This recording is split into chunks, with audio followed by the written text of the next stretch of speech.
Hi there. Thank you very much for playing The Beginner's Guide. My name is Davey Reedon. I wrote The Stanley Parable, and while that game tells a pretty absurd story, today I'm going to tell you about a series of events that happened between 2008 and 2011. We're going to look at the games made by a friend of mine named Coda. Now, these games mean a lot to me. I met Coda in early 2009 at a time when I was really struggling with some personal stuff, and his work pointed me in a very powerful direction. I found it to be a good reference point for the kinds of creative works that I wanted to make. So just to start you off, this is, I think, the first game he ever made. It's a level for Counter-Strike. You can walk around here, by the way. And mostly it's just Coda learning the basics of building a 3D environment. But what I like is that even though he starts from the simple aesthetic of a desert town, he then scatters these colorful abstract blobs and impossible floating crates around the level. And of course, it destroys the illusion that this actually is a desert town, and instead this level becomes a kind of calling card from its creator. It's like a reminder that this video game was constructed by a real person.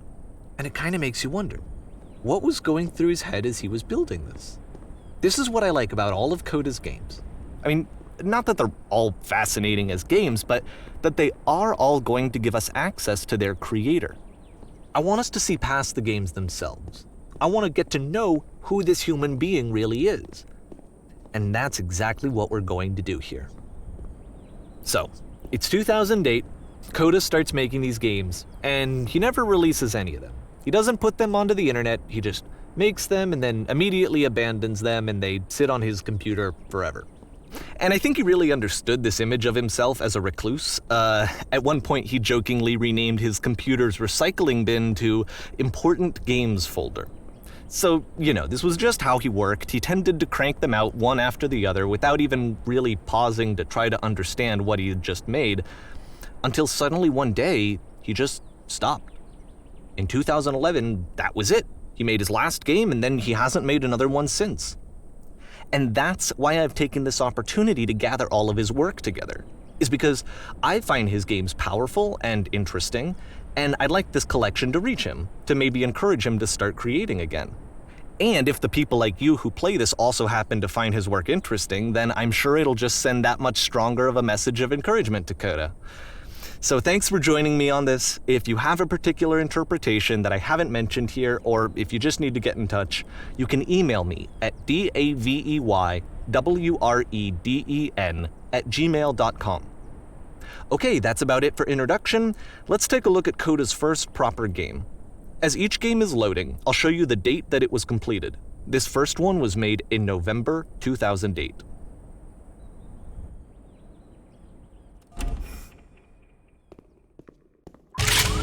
Warning. Whisper machine active. Shift destruction imminent. This game is called Escape from Whisper, and it's one of the more generic games you'll see from Coda.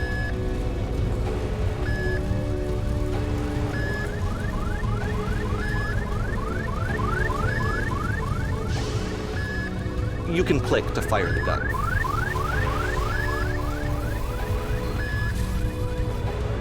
Security call reached. Hostile alien life form inbound. It kinda looks like this game was abandoned mid-development. For instance, you have this gun, which you'd think would indicate that there are supposed to be monsters or enemies somewhere, but then clearly there are no enemies anywhere. You can't even reload the gun when you run out of bullets. But ultimately we don't really know. Maybe Coda thought that actually it was complete the way that it is.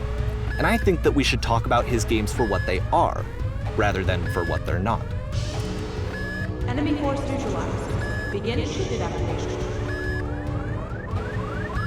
I love how you can see the bottom of the universe from this room.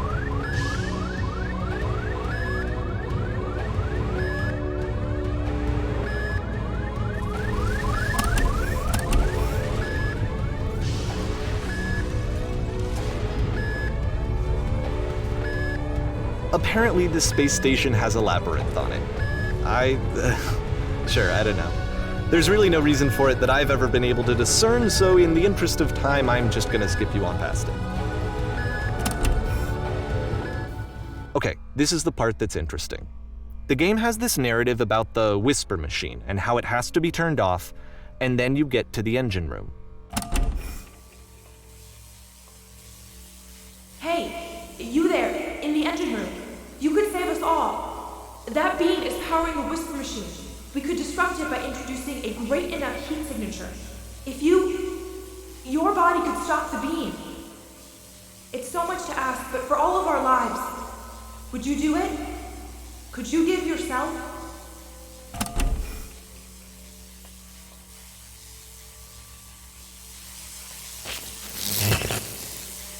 Let me pause here for a second. What you just experienced, stepping into the beam and then dying, is probably what Coda had initially intended when he was developing this level. But when he first compiles and plays it, something goes wrong. There's a bug somewhere. And this is what happens instead.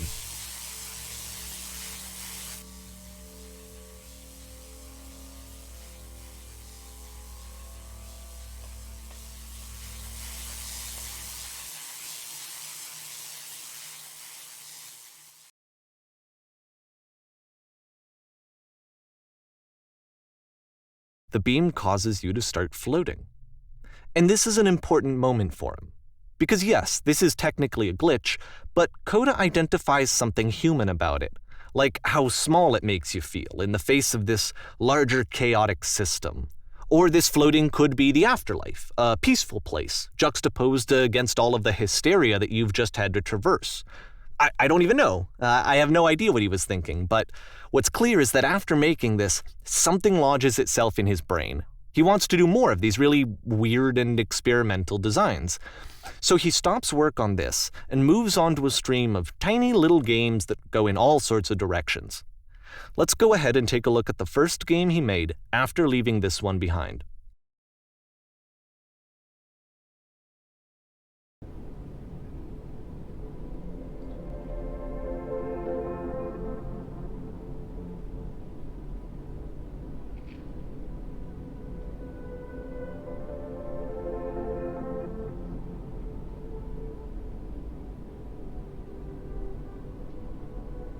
So try walking backwards. Yep, in this game you can only walk backwards.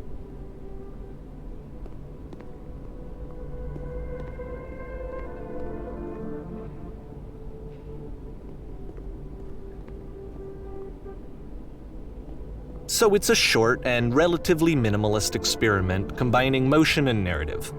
It is less advanced than the previous game, but actually it seems to be more focused, more complete.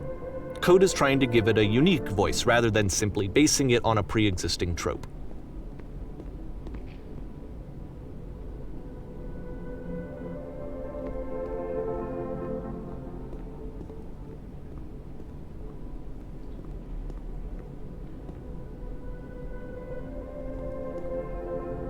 It's a short little thought, it says what it wants to say, and then it ends.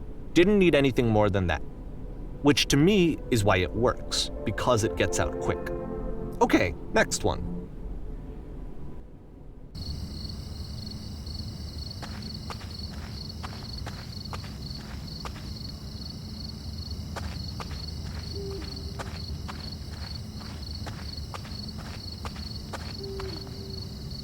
And that's it.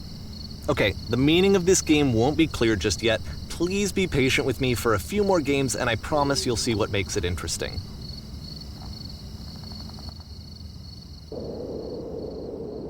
Oftentimes, Coda would put bizarre titles like this one at the start of his games. I wish I'd known him at the time that he was making these early games. He would really only talk to me about his work as he was making it. Once he stopped work on a game, that was it. It was dead to him. And I don't agree with that at all, but what are you gonna do?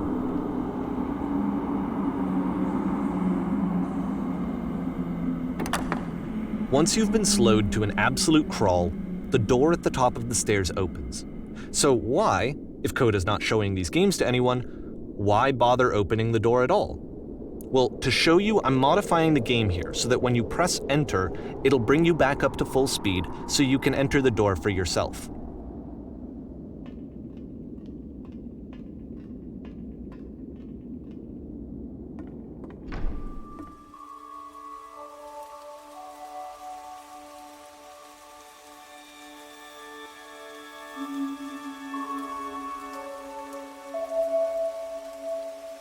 a room that's warm and nice and filled with little ideas for games.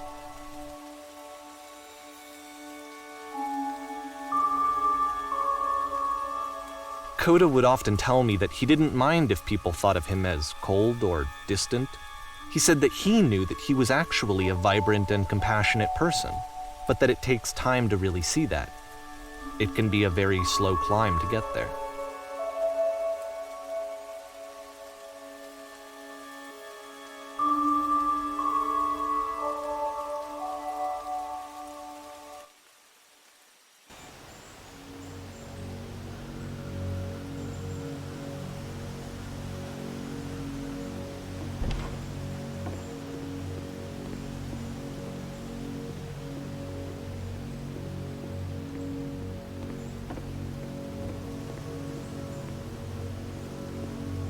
Well, this is new for Coda. It's an actual puzzle. Go ahead and see if you can solve it.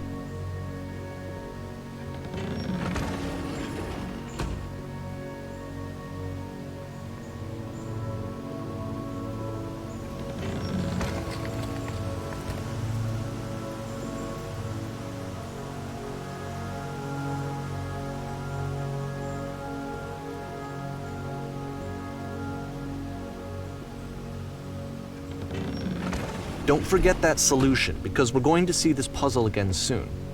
We're going to see it a lot.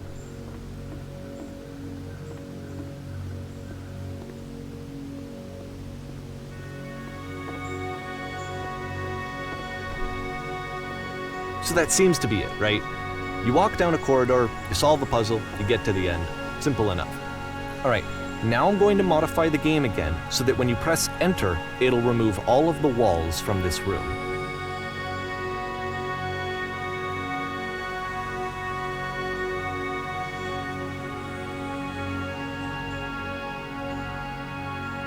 How about that? There was more to it than we had any way of knowing. I actually find it funny that this game comes after the Stairs game, since they essentially convey the opposite idea. So, in the Stairs game, a dull exterior concealed a rich interior. And then, in this level, a dull interior hides this fantastic outer world. Either way, I think that the point is the same, is that most of the time you don't get to know what you're missing, or even that you're missing anything. That's not your role as a player. So if your role here is not to understand, then what is it?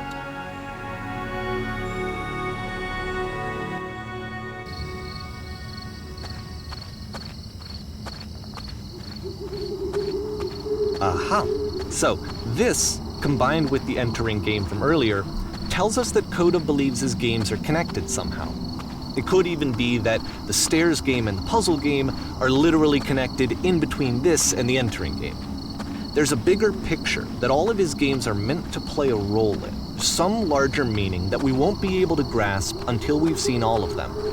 And once we have, we can step back and start to understand what exactly that bigger picture is.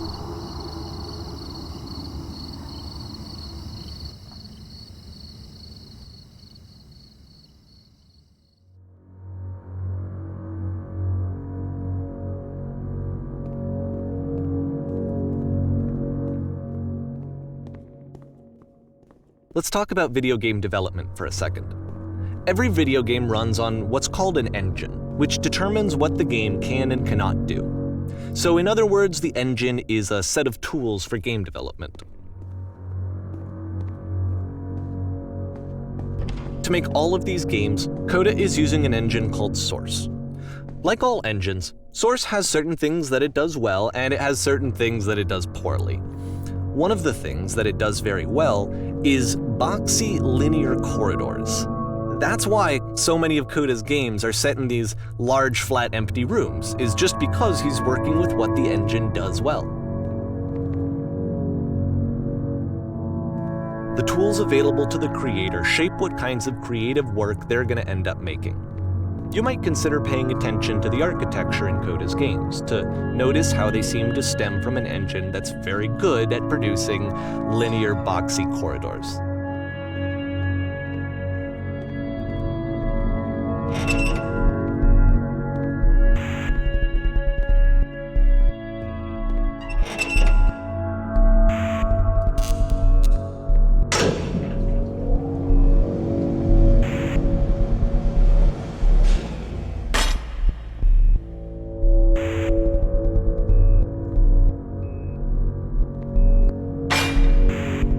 This prison, funny enough, in Coda's original design, the doors stayed shut for a full hour before letting you go.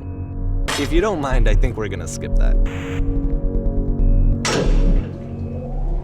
This is something that he and I used to argue about a lot. You know, whether a game ought to actually be playable, whether it means anything if no one can get through it. And I would always defend that, all this work goes into the game, why not make it playable and accessible? And so we just got into heated arguments over it, and there was one time that after one of these conversations, he went home, and a day or two later, he sent me a zip file entitled Playable Games that was full of hundreds of individual games, each of which was just an empty box that you walked around in and nothing else. Believe me, I played every single one of those just to find out if there was like a gag hidden somewhere. There wasn't.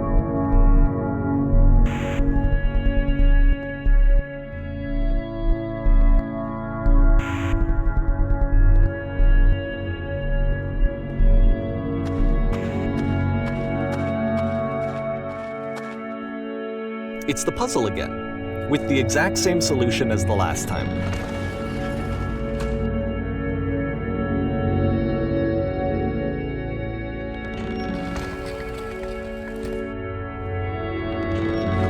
There's still no clear indication of what makes this puzzle so special that Coda is going to return to it over and over. But I promise I'll share with you my interpretation very shortly.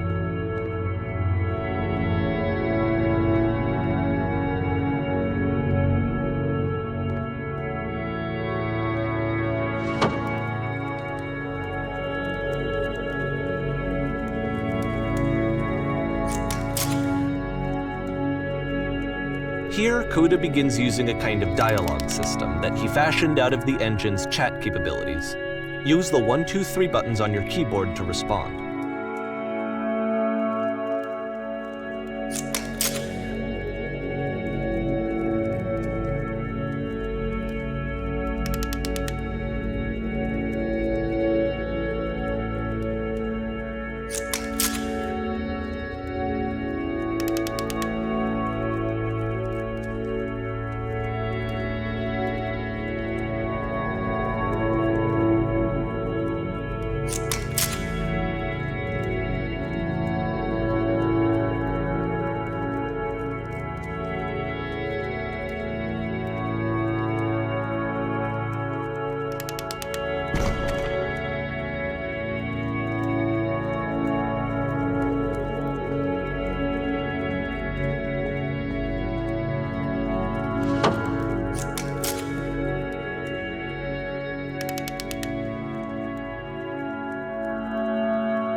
And so we make one last descent down to the final floor of the level.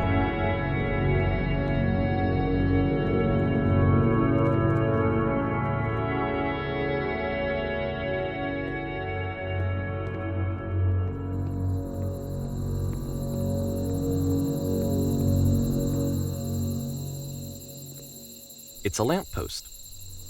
Okay, I can't tell you quite why, but for some reason, Coda fixates on this lamppost. It's going to appear at the end of every single one of his games from here on out. I'll tell you what I think. I think that up to this point, he's been making really strange and abstract games with no clear purpose, and maybe you can only float around in that headspace for so long. Because now he wants something to hold on to. He wants a reference point. He wants the work to be leading to something. He wants a destination, which is what this lamppost is. It's a destination. We're going to see it in the work as well. His games are just going to become a lot more cohesive, a lot more fully developed, with more of a clear idea behind them. And as we go, that idea will get clearer and clearer and clearer.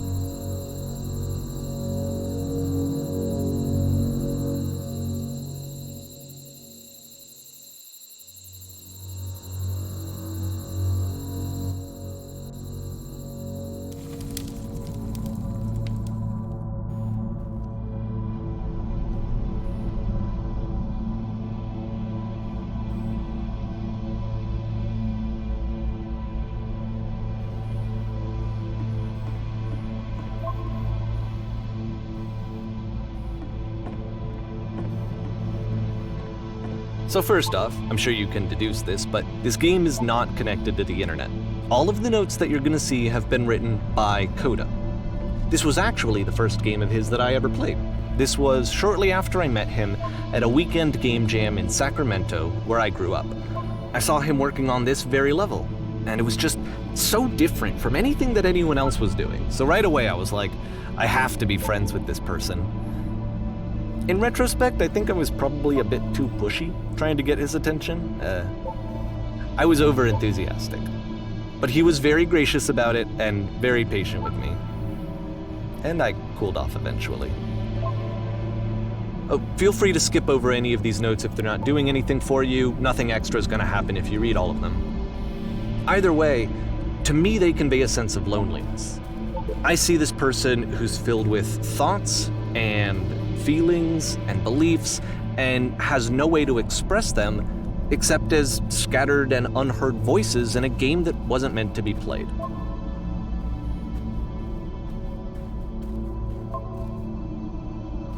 But it's ironic, isn't it, that in playing this game and seeing how alone Coda often felt, that we get to know him better and actually kind of connect with him.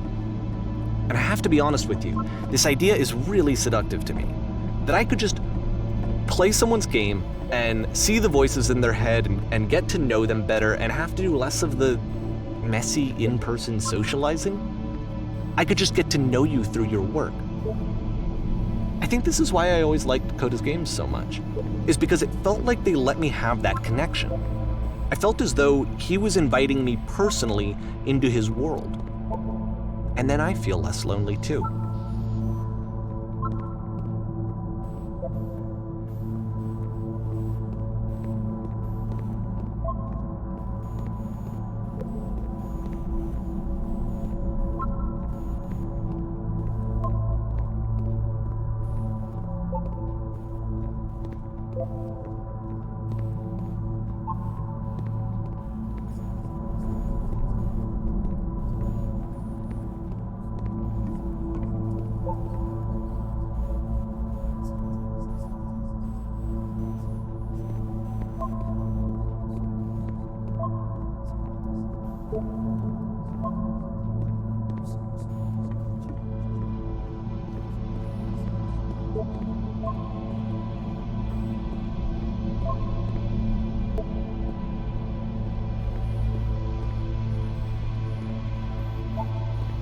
At the end of this level, we're going to see the puzzle again.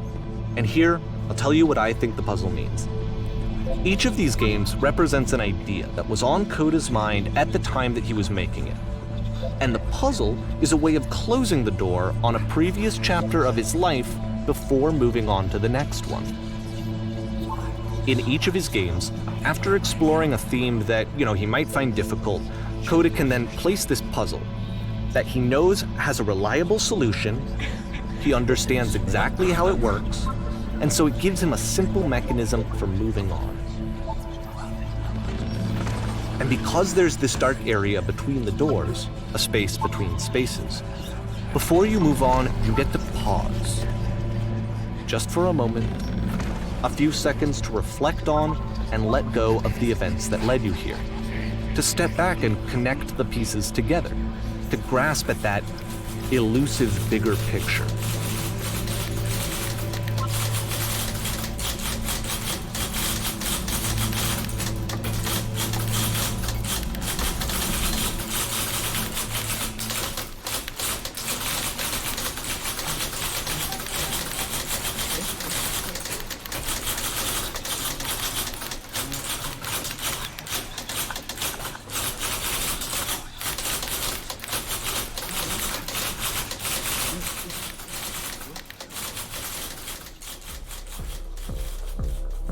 Okay, this one is tough. It's gonna kind of just spin its own wheels for a few minutes. Hang with it.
See, this is it, the whole game. And there's nothing that's particularly interesting about it. You just walk to the end of a hallway.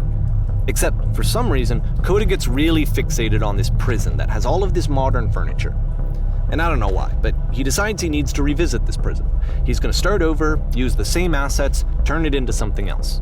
Okay, cool. Here's version 2.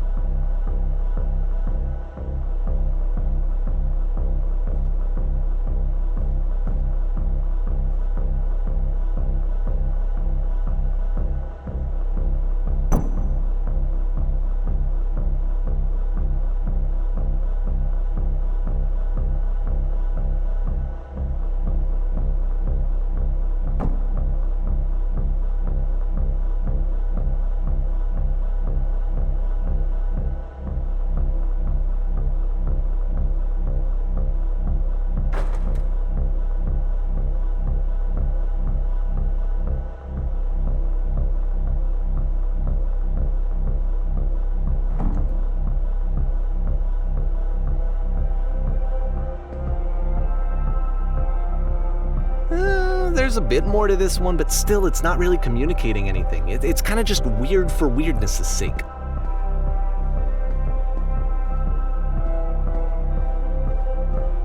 So okay, he throws it out and starts over. This time he comes at the prison idea from a different direction.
And of course, now the table is gone and you can't begin the chain of events to escape. Here's a version where there are no bars, but you can't actually get to the well. And then a version where the inside of the prison is the outside and the outside is the inside. Let me just blink you real quick through a few more of these. I mean, he really unloaded on this prison idea. There's nearly a dozen of them. Personally, I think it's awful to watch this, to see a person basically unraveling through their work. And for what? At what point do you just go, maybe there are game ideas other than this prison that I could be working on? But Coda doesn't have that voice telling you to stop, that particular mechanism of defense against yourself. Without it, you just spiral. And so he keeps going and going and going and going and going, and then he hits on something. And he likes it. And that's it. He's done. He stops making prisons.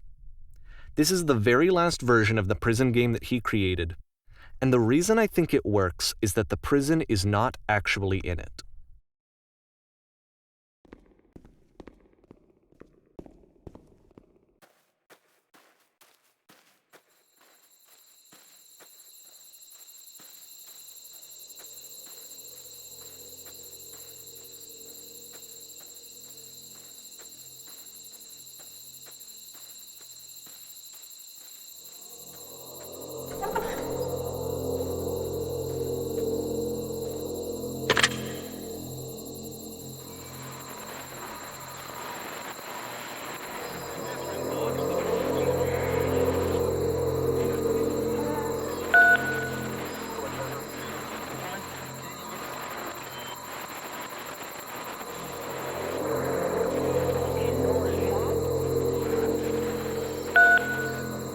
It's a conversation.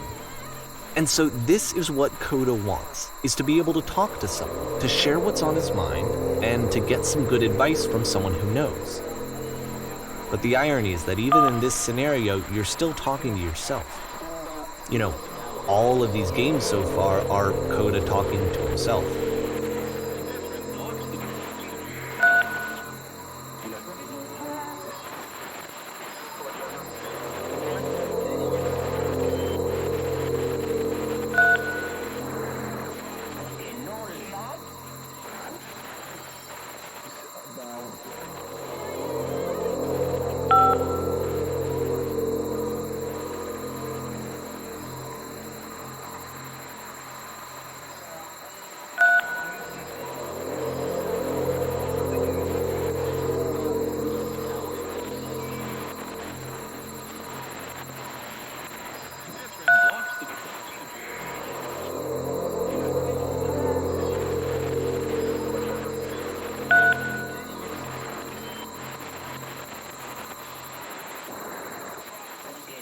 I can see why he considers this a fitting conclusion to the prison games.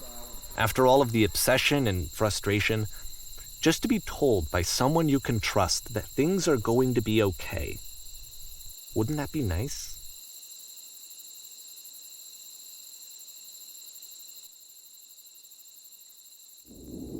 So what would